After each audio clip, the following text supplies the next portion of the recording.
probably heard myself say and other podcasters say, do your work. What does that really mean? Do your work.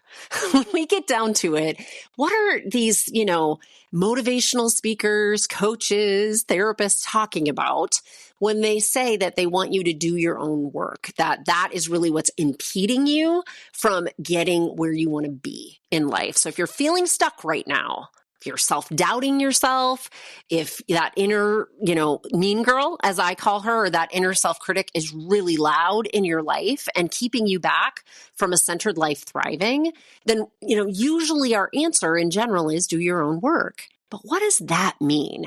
If you want to hear a little bit more about that, then you want to hear my guest today, Rachel Astarte, talk about her self-development work as a coach and as a licensed marriage and family therapist. So keep listening.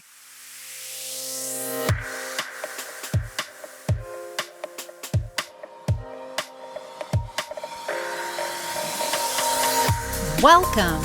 This is Midlife Crisis to a Centered Life Thriving, a podcast that teaches women in midlife to unapologetically stop silencing their dreams and start designing the lives they want to live in. I'm your host, Dr. Natalie, and as a clinical psychologist of the last 2 decades and a twice-divorced single mother myself, I not only know how hard it can feel heading into midlife, I am living it right here with you. I have taken all the many failed attempts and lessons learned in my own life and combine it with my extensive clinical experience to give you the tools you need to make midlife the best time in your life. No joke. So let's get started.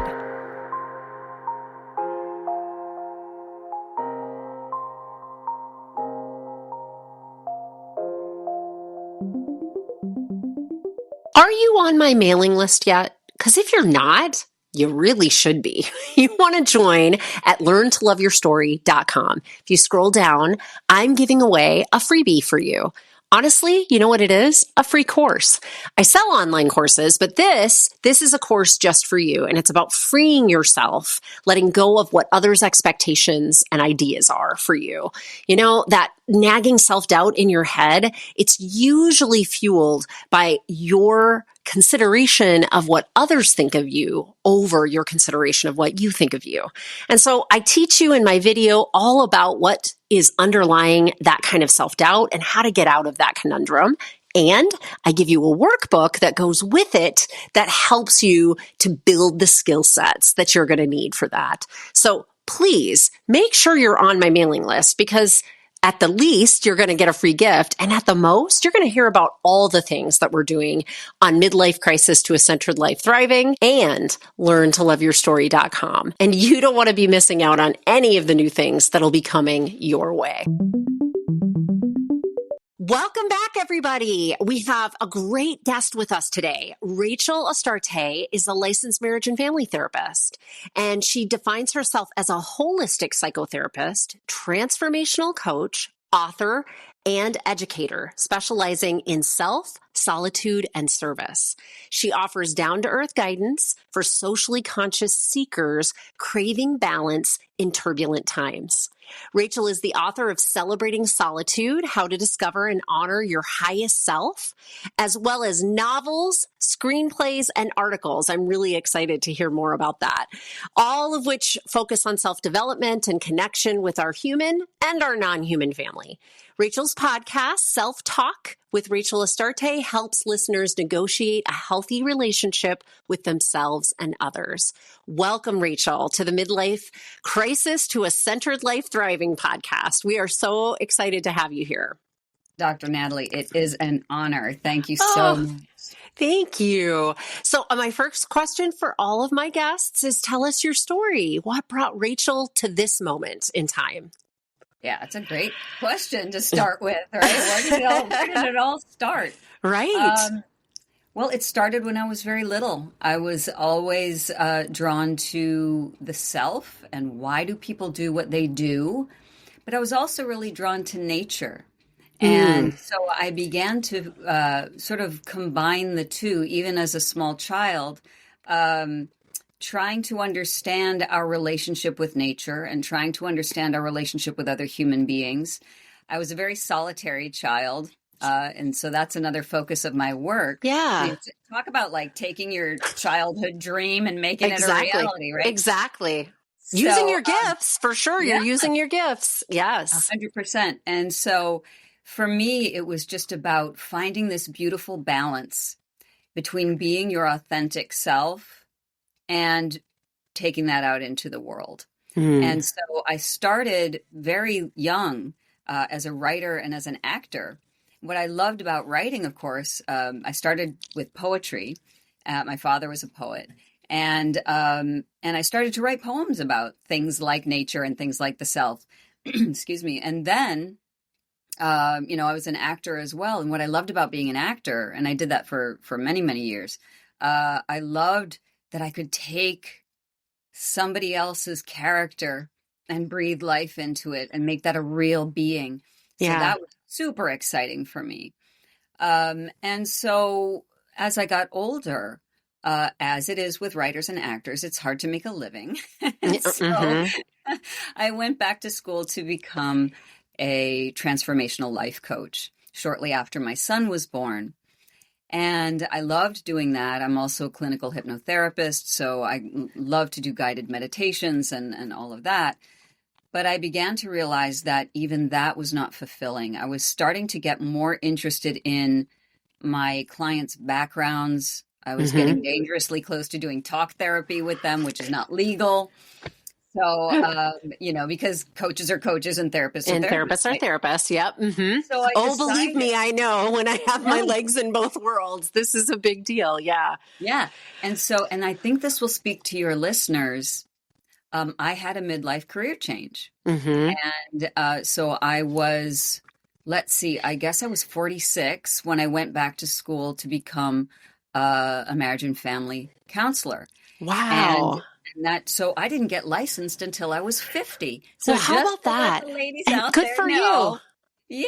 Yeah. Exactly. Yes, exactly. I mean, really, let's just pause. Like, you're right. Let the listeners know you can start a new career at 50. It's okay. In your 40s, you can go back to school and start a new career at 50. That's amazing. Good for you. Yeah. And, it's something that I'm seeing more and more with women, my clients, and even like my older sister, went back to school to become a Spanish teacher in her 40s. It's such a common thing. And so don't let time hold you back. Never. So that's a big message. So once I became a therapist, I began to realize now I can begin to pull together all the things that I love. That's why the holistic psychotherapy came into play, because I've always been drawn to mind, body, and spirit and how they work together for our healing. Because we can't do just one of those three. They have to work in conjunction. No, they have to. They have to. So, what is it, do you think, that you bring to your holistic approach in therapy and coaching? Yeah, it's a great question. So everything comes from the self. Everything we do comes from our core being.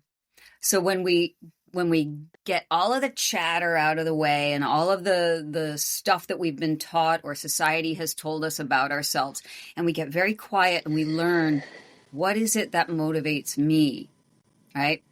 Then we can start to piece apart any childhood trauma, right? So that might be part of the mind. But we can also work with, how is my body reacting when I get activated or triggered? How can I work to regulate my emotions using my mind, body? And of course, the spirit infuses all of that. So no matter what your spiritual practice is. Now, I've worked with Christians, Jews, Muslims, atheists, Wiccan practitioners, shamanic practitioners, types of spirituality. It's irrelevant what you believe. Right. What matters is that you have something that guides you. So that's how the holistic aspect comes into my practice, because once we have what I call a strong foundation of self, that's how we can manage life's challenges with grace.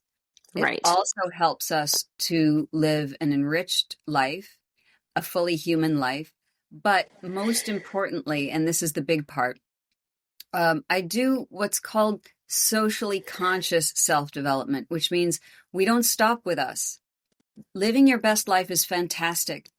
But really, and this, again, this speaks especially to people in midlife, we are being called to give back to the world, give our wisdom back. So a lot of my clients who come to me who are women in midlife who say, I've done all the things. I have a family, I have a career, I have animals that I love, I have, Yeah, why do I feel unfulfilled?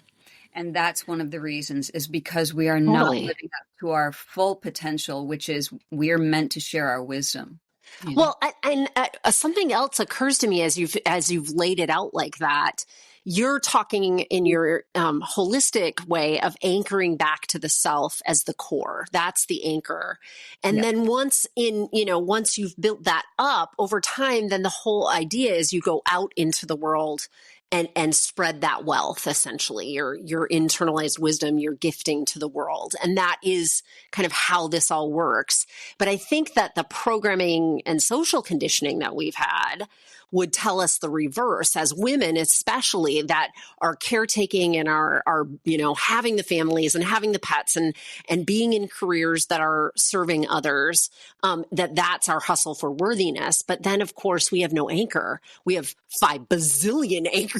Like we have our hands in way too many things, and we feel scattered and lost and aimless and without purpose, because that isn't the direction it's supposed to be going. It's supposed to start from the self and go out. I really love how you beautifully laid that out. Yeah, absolutely. I agree with you. There is all this pressure. And the reason we feel unanchored is because we haven't, I mean, where does all of this service to others come from? Mm-hmm. It comes from us. Right. Right. So if we're not clean and clear, if we're not on the path of our own development, and by the way, it's going to be different for everyone. Mm-hmm. There is no cut and dry, cookie cutter way that we need to live. When I work with clients one-on-one, when I teach my classes, I'm encouraging for you all to bring out your uniqueness, because that means when you give back to your family, to your friends, to your colleagues, to the clerk at the grocery store, you're giving authentically from yourself, and you're not giving more than you have. That's right. important. Yeah. Yes. But that authenticity is so, it feels elusive, I think, for my listenership. As I'm talking to you listeners, I know that, up until midlife, there are a lot of us that put on a ton of masks, work in a lot of roles, do a lot of things, and never really come into touch with who we are and what we want as a person, because it's been kind of beat out of us that that's a selfish way of living. And so we really have to let go of that particular piece of social conditioning, lie is what I would call it, in order to do what Rachel's talking about here, which is to anchor back to the self, which then in turn is kind of a garden that you're, creating fertile ground to do lots of service in your life. So it doesn't even take away that you'll eventually kind of do the service that you're seeking. You can't start there. You have to, that's the end game. That's not, that's the product of having really good being in touch with yourself, in my opinion. Yeah, I think your analogy of a fertile garden is a beautiful one, because we need to tend that garden. Yes, absolutely. And that's a lifelong process. Right. And, yes. We love our garden. We love ourselves. And a lot of people, I can hear people saying, I don't really love myself. Well, that's part of the work. That's part of the work, is undoing that conditioning you were talking about. Because when you're born, you're perfect. Somebody had to tell you you weren't perfect. I think that bears repeating. Yeah. Someone had to tell you that you weren't perfect. That you weren't perfect. Yes. Right. And it could have been your caregivers, your parents, your teachers. It could have been religious leaders. It could just be society. It could be advertising. It could be whatever. And it's coming at us from all sides. Oh, definitely. So we're constantly comparing ourselves to others. We're keeping up with the Joneses or whatever it is. And we're not really taking the time often, as women in particular, to say, what do I want? What do I need? And let that be okay. Right. Yeah. Right. Exactly. Exactly. And even if we get to the point where we ask ourselves, what do I want? What do I need? If you haven't been tending to that garden, you may not know. You may not know. And so that's, as you said, so apropos, like that's the work right there is the work. And we'll start wherever you're at, Yeah. it really, some of us, it's that we just don't, we can't even answer those integral questions, those starter questions that are going to help open up where next steps are. And that's okay. Wherever you are, listener, that's where you get to be. Yeah. Absolutely. And I think it's also important to just go back to something else you said about, getting yourself in order so that you can give back to the world. Mm-hmm. It is a process. So I don't want people to hear this and think, I have to hit a certain level before I can give back. No, no, no. No. You are already perfect as you are. There may be things you want to change about yourself. That's beautiful. I teach all of my clients and all of my students. The number one rule is non-judgment. Non-judgment of yourself, non-judgment of others. We're all spirits having a human experience, right? We're all here to learn what we need to learn. So as long as you're on the path and doing the work, you have plenty to share just by being your wonderful self. Yes, absolutely. I hear. I echo that for sure. What would you say in your line of work is like the biggest challenge that, people in midlife, women in midlife is my listenership, but just, people in general, as they're hitting kind of this major life transition, what do you think the biggest or most common challenge is for that group? Yeah, I think for this group, and I'm one of them. So Me too. Yeah. I know. I'm happy about it. It smells like joy and freedom to me to be in this part of my life. Exactly. But I realize that I'm in a centered life thriving because I've done some work and some of us have not. Right. So yeah. That's right. And that's why you have this podcast, which is right. Such a necessary and beautiful thing. Oh, thank you. So the biggest conflict that I see with women that I work with in midlife is the comparison trap. But it's not just necessarily comparing people their own age. They're comparing themselves now to who they were 20 years ago. Interesting. You're right. Yes. So why am I not like, I had so much drive when I was 30. I had so much drive when I was 25. What's happening? We don't realize that we are in transformation. And midlife is just like, I was going to say cocooning, but we're not really closing off. But we do have to go inside. And we do have to take stock of our life experiences and transform them into wisdom. Life experience alone is not wisdom. Taking the time to process the lessons from what we've learned in our life transforms that into wisdom. And that is what we share as wisdom sharers, as mentors with the world. So that's a big one. And I've experienced it for sure. You look in the mirror and you're going, I don't recognize that lady at all. You know what I mean? Who is she?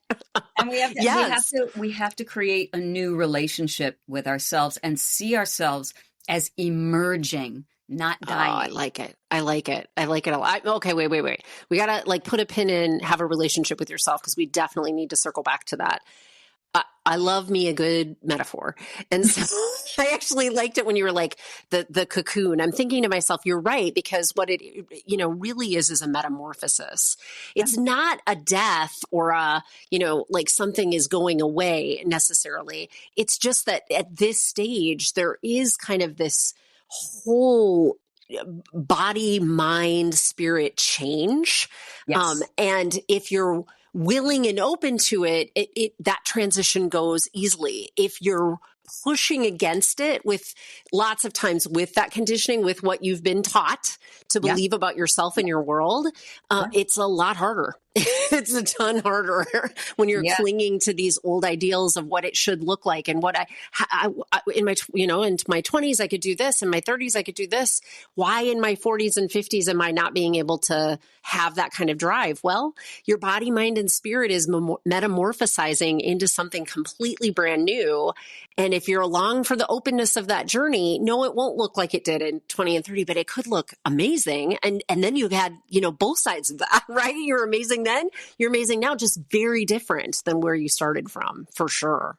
Absolutely. And don't even realize, because this is such a radical shift. 20 to 30 isn't that big of a radical shift. Even 30 to 40 isn't that big of a radical shift. Right. 40 to 50 is like, holy crap. Holy crap. I mean, Yep. and like, oh boy, okay. And then the clock is ticking and your mortality starts going, hello, I'm right over here. Yeah. And you've got, 30 to 50 years left on this planet. What are you going to do with them? And there's all this pressure, right? Yes. We have to understand that midlife, right, is not even the end. We are preparing ourselves for yet another phase, which is elderhood. Mm-hmm.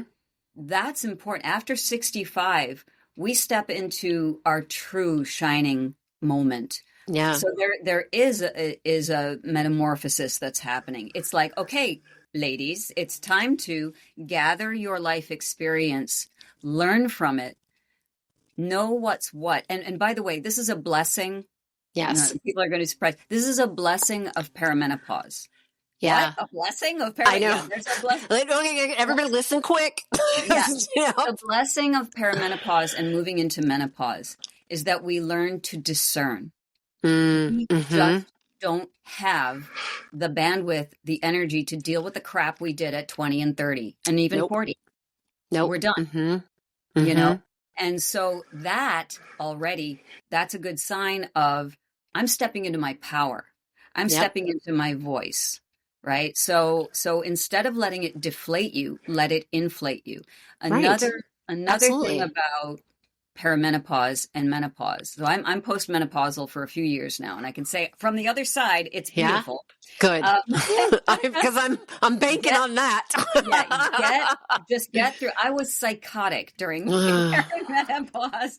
But from the other side, it's beautiful. And I'll tell you what it is. And this was told to me by my acupuncturist, who was a man, by the way, and gave me such beautiful advice. And I've read about it since then. When we're no longer bleeding out, but we're retaining our energy. Oh, interesting. Yes. Moving us forward. The Native American traditions call it our wise blood. That we are, instead of bleeding out, we're retaining. And so that's filling us up with energy and filling us up with power so that we can go out. So we can go out and be the wisdom sharers, the wisdom keepers, and eventual elders. Mm-hmm. That's beautiful. When you think about that, what a poetic way.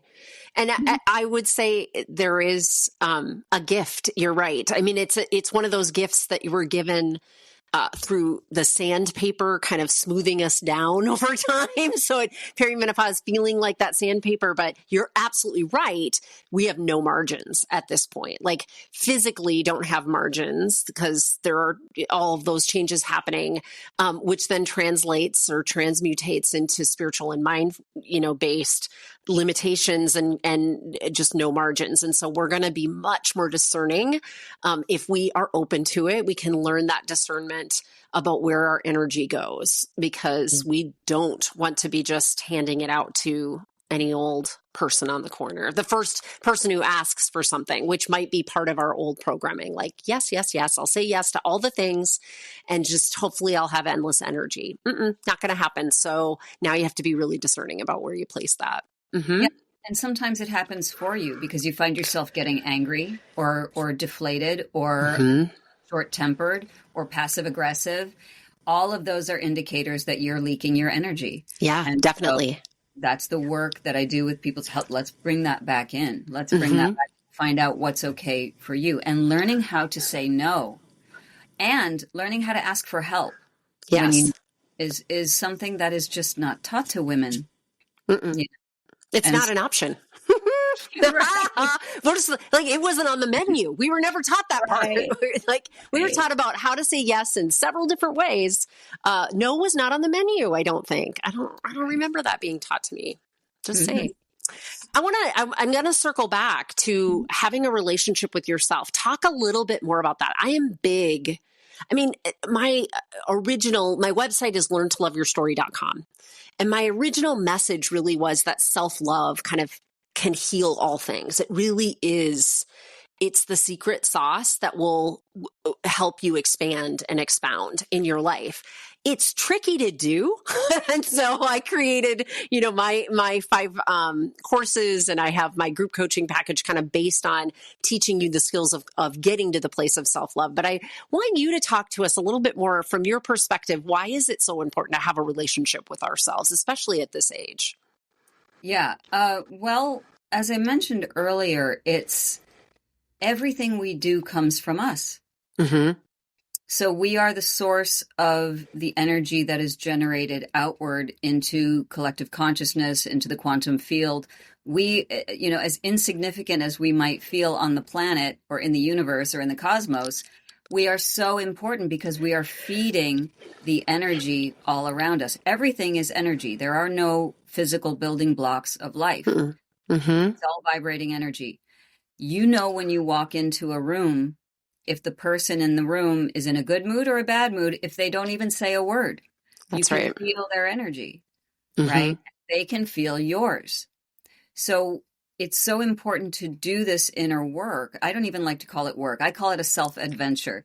And sometimes adventures can be scary. And, like the hero's journey, right? And we usually have the first refusal of the call. I can't do that. I don't love myself at all. I'm not worthy. All the negative self-talk, small s talk. But what we begin to realize when we do this work is that it's very important for us to contribute to the collective. Now you talked about women in midlife, and that's also really important to bring up too. People don't like to hear this, but I'm pretty blunt. We are all going to die. We're all going to die. So at around the age of 50-ish, we have, depending, I like to say I've got another 50 or so years left. Yeah. But we'll see. Who knows? We'll see. But mortality is a thing. And so instead of denying that, if we take it as this blessing, like now is the time to gather. Now is the time to bring closer to us, as I said, those life experiences, transform them into wisdom, and share that, change the collective consciousness by our very presence. Right. This is the time to do it. You can't do it when you're 20 because you don't know enough. No. You don't know yourself. In your 30s, you're still trying to sort of put into play what you've learned about yourself in your 20s. Yes. In your 40s, things are starting to settle, but you have an eye toward the 50s, and so there's a little anxiety often right there, right? Yeah. And so by the time we hit around 50, is that pause moment where we can say it's time for us to do this work so that we can go out back into the world and share who we are. For some of us, like you, like me, like maybe some of your listeners, you've made a career out of it. Yeah. Right? Mm-hmm. Others can simply be, right? Yeah. Who you are when you show up to work, when you show up with your kids or your spouse or your partner, or at the family reunion, or like I said, in line at the grocery store. Everything that you transmit matters. That's not pressure. I mean that as a celebration. Yeah. And no one is going to be the way you are. Right. There's only one you, at least in this realm. I mean, maybe in the multiverse there might be more yous, but we're not going to go to the multiverse. We don't. Yeah. We'll stay here. This is the only one we got right now. Right. Okay. So you are the ambassador of your own uniqueness. What a beautiful thing, right? So that's why the self-work is so important. That's why getting your inner house clean is so important.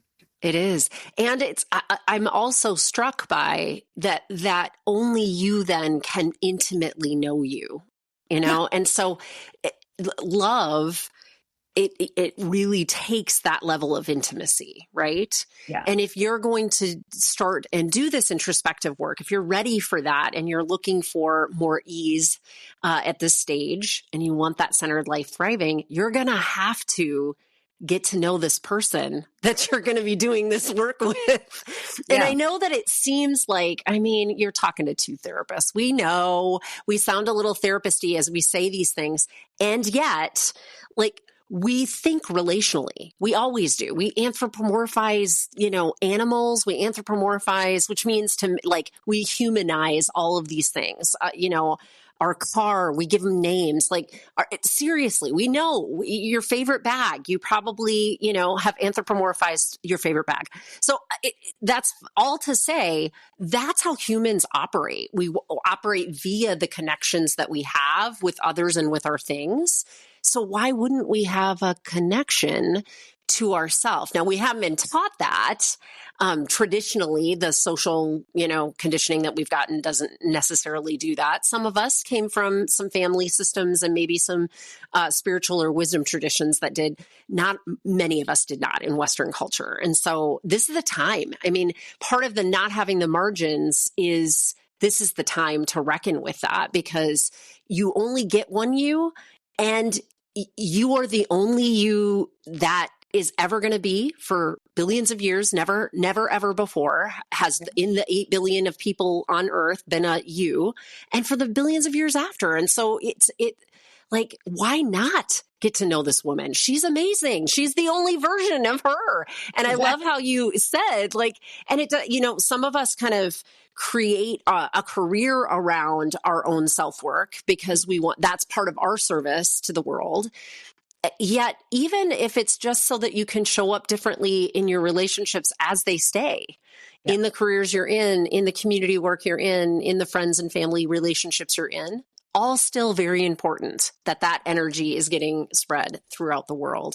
But mostly, from my standpoint, I just want people to love themselves, because if you at least have that one relationship anchored, everything else in life gets, as I said, tastes a little more joyful and free. It just does.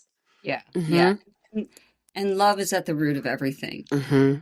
So at the beginning, when you did the intro, when I talk about having a relationship with our human and non-human family, I'm not even just talking about plants. I'm talking, because everything is vibrating energy. My favorite pen, I don't anthropomorphize it. I see it as a being with its own spirit, and it has its own mind, and it's its own kind of energy that I work with. Yeah. That's love. That's love and connection. And that's what's so important. That's a great reminder. I mean, you've said that several times that everything is energy, right? Like they're just everything. It's just vibrating at different frequencies. And so some feel solid and look solid, and some is ethereal, and it's just the space between us. And yet all of it has energy. So we relate to things. That's just what we do at a basic level, energy relating to other energy. And that's why if you've been self-neglecting, taking, having that kind of a relationship with yourself, I think it really is one of the biggest challenges, for sure, for this group of people. Mm-hmm. Yeah, mm-hmm. I totally agree with you. And it's so funny how, and you mentioned this earlier, we're so quick to help others and be there for others and not show ourselves the same respect and love. And I jokingly say with my clients and my students, what makes you so special that you are the only one on the planet who does not deserve love? Yeah. You know what I mean? Why are you the only one? I mean, I need to know this. I need to figure out why are you the only one that doesn't deserve to be loved, right? Mm-hmm. And especially by yourself. And so one of the pieces of work that I do, like when I work with self-talk, will actually, again, bringing non-judgment to it. The way that we talk to ourselves, one of the exercises that I do is, reframing how we talk to ourselves in a way that, and sometimes this helps people make the leap, is imagine you're talking to a friend. Yeah. Right? So I completely agree with that methodology. Yeah. Yeah. So it's like, well, you're not good at this. What would you say to a friend who said that? Mm-hmm. Well, you would probably say, well, you can get better at it. Everybody can learn. You have the capacity to learn. So if there's something you want to learn, go ahead and do it. Mama, do it, and that changes. And now imagine you're saying that to yourself, right? Mm-hmm. Huge shift.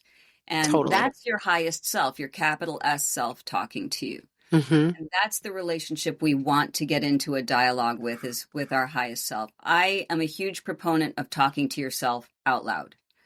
I Yeah. know people don't really think that that is sane, but I think it really is. I think it's Well, very, very helpful.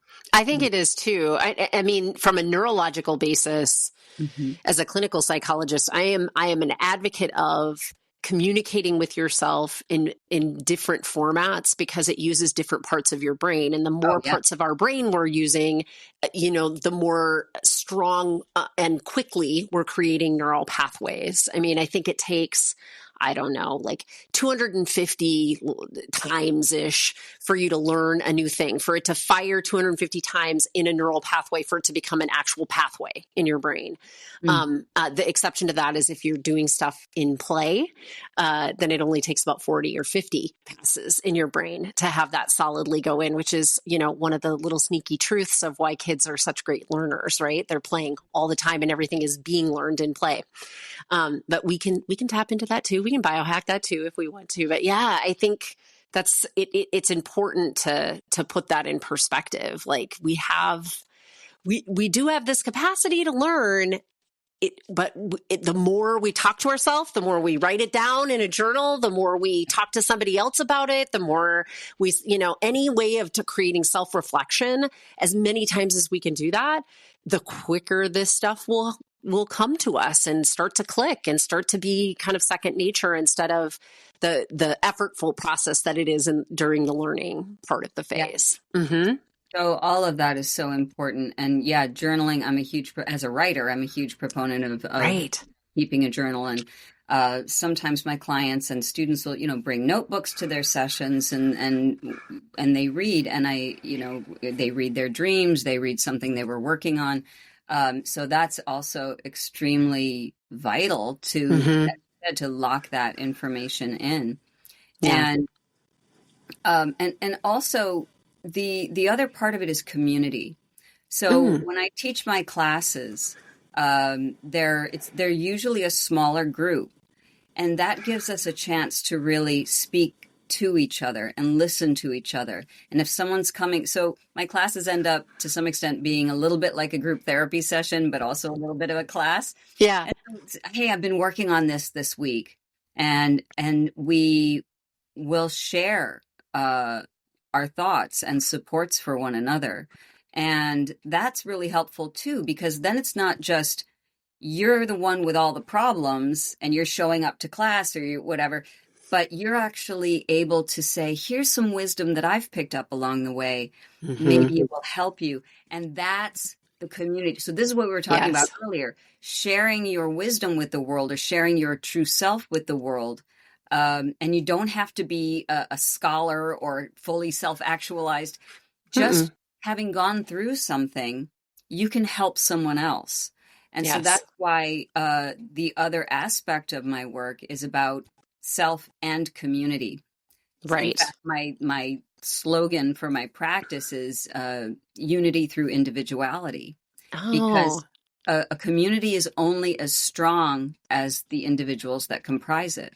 Sure. So that's another reason why we do this self-work, not just to share our gifts, but to be able to be compassionate about others and learn from others. Yeah. I'm big on community too. I think, collectively, we're wired to be in community, and we want to belong, right? And so anytime we're doing this kind of work, it becomes more valuable when it's being shared, and it becomes more valuable when we can hear our own stories in other people's stories. And that is always a phenomenon that comes about in that kind of a community. I like that though, that say that again. It's the individual, say that again.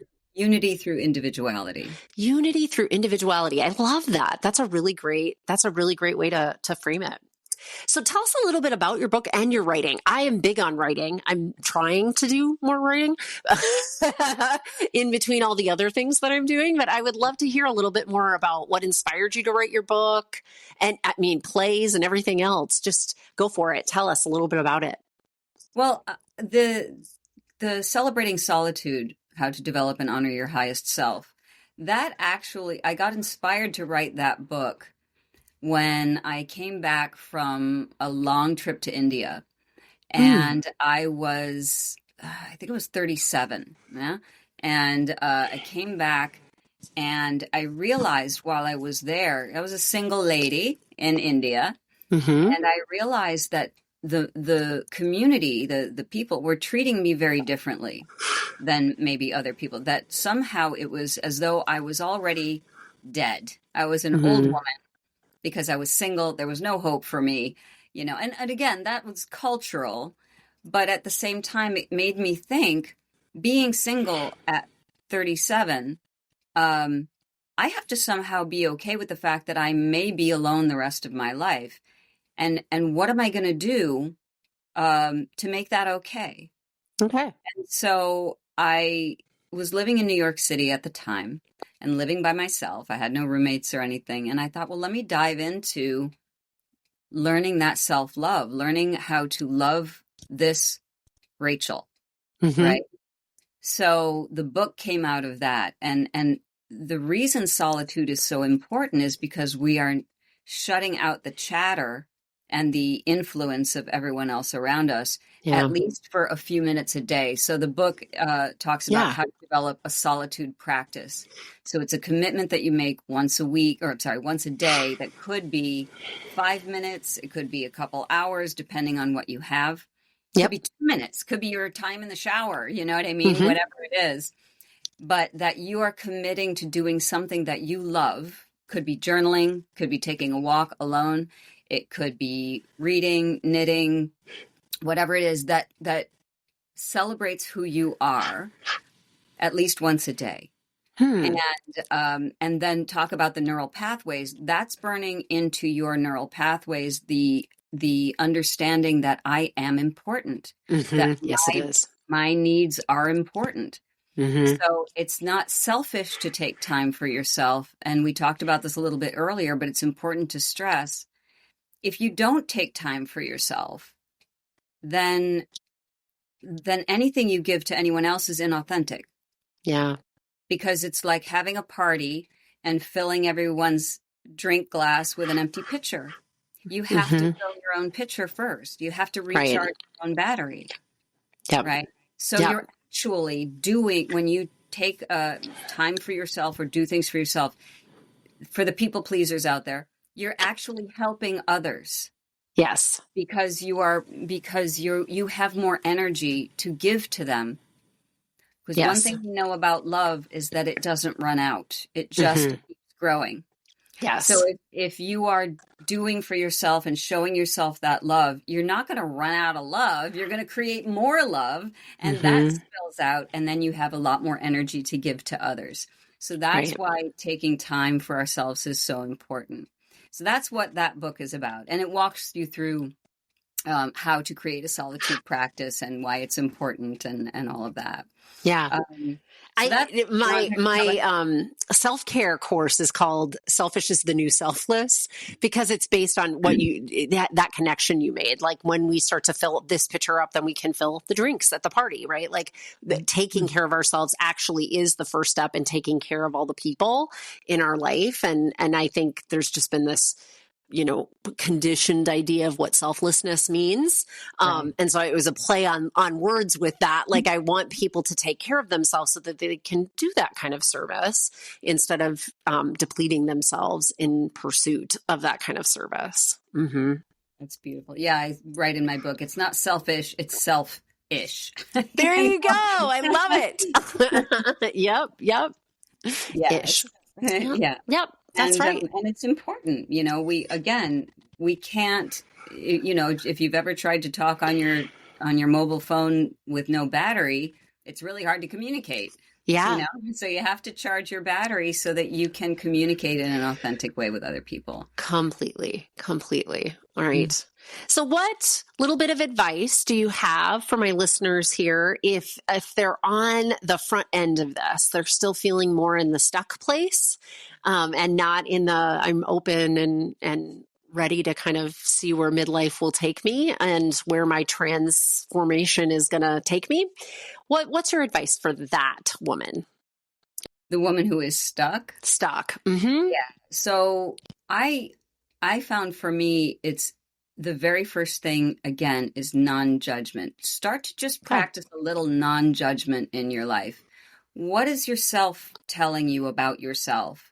And really try, again, to speak to yourself as though you would speak to a best friend. Yeah. Right? Mm-hmm.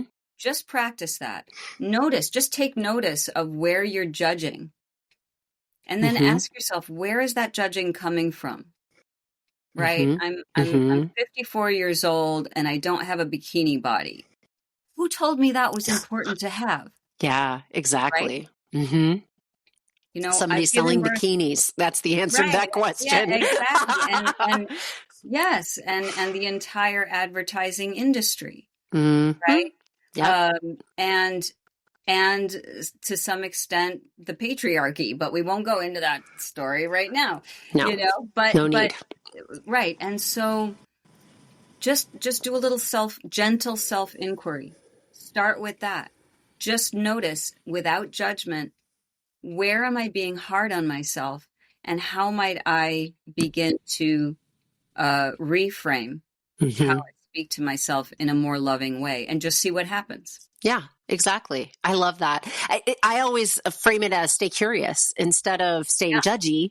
You know, if we're just kind of taking the curiosity of, that's interesting. Look at me doing that thing again that is not serving me. Yeah. Instead of, there you go again with this blip, blip, blip, and then all that self-critical thinking and self-doubt. And that's toxic. It's not going to help you. So I like that. Just non-judgmental and treating yourself like your best friend. I'm teaching a course right now called Be Your Own Best Friend. And so, and that's what we're working on is like, really, geez, there's this self that I could actually, we do a lot of self-hugging. Yes. Yes. Do that.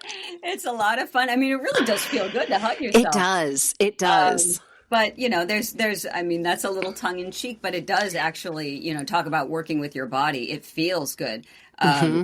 But yeah, being your own best friend is so important. And it sounds really daunting until you start practicing just those tiny little adjustments. Yep.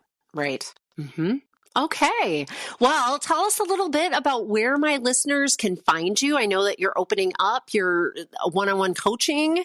You also have courses, as you've alluded to. So tell us where we can find you, Rachel.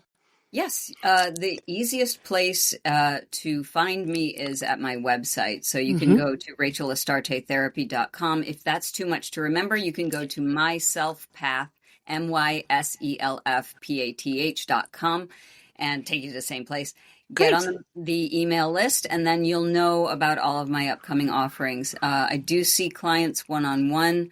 And what's different from some traditional therapy is I don't expect people to lock into weekly sessions. I'll take people just once. It's like, I have this one thing I want to work on, and I let's see what we can do in 50 minutes. That's fine.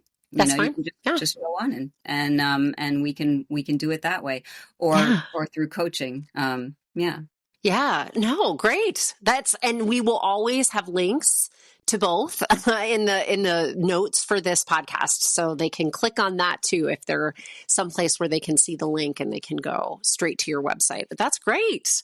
Thank you so very much for being on the podcast. It's been a real delight having you here. Oh, thank you so much. It's really quite an honor to get to talk about this amazing and important stuff. So thank you for having the podcast. It is. It's always just a little coffee and conversation for me. Nice. Great. Thank you. Beautiful. That's all I have to say. That was a beautiful conversation. I was really appreciative of Rachel Astarte coming on and really helping illuminate for us self-development work. What does that mean to do your own inner work? And why do we start there? I really loved how we started out the podcast speaking through this idea of, you need to start with the self. And then once the self is worked on, it's a fertile ground. It's a garden that you continue to work through and tend to. But then it allows you to go out into the world and do all the things that you want to do. Hun, that's a centered life thriving, really. When you think about it, all of the work that I talk to you about is about putting you in a place where you're living the centered life. It's not a place you arrive. It's a garden that you tend to. And the work that we are needing to do for ourselves, that self-development work, that self-exploration and realization, it's essential. It's essential to us being authentic in this world and bringing the best of ourselves to this world. And it certainly helps us love our lives better and find that centered life thriving.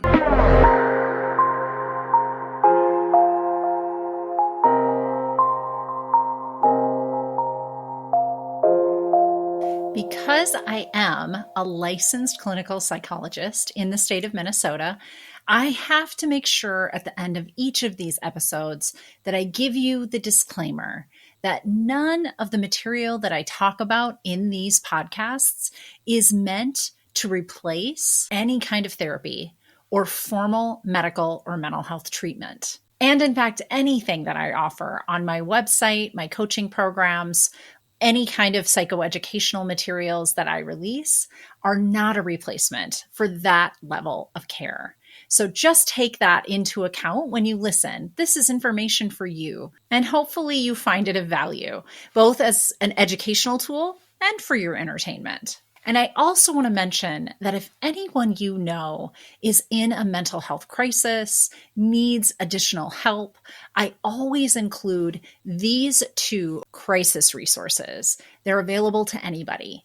Pick up the phone and dial 988 for the National Suicide Prevention Lifeline. And you can always visit their website at suicidepreventionlifeline.org. Additionally, there's actually a crisis text line. So if you're not somebody that likes to pick up the phone, text HOME, home, to 741-741 to the crisis text line.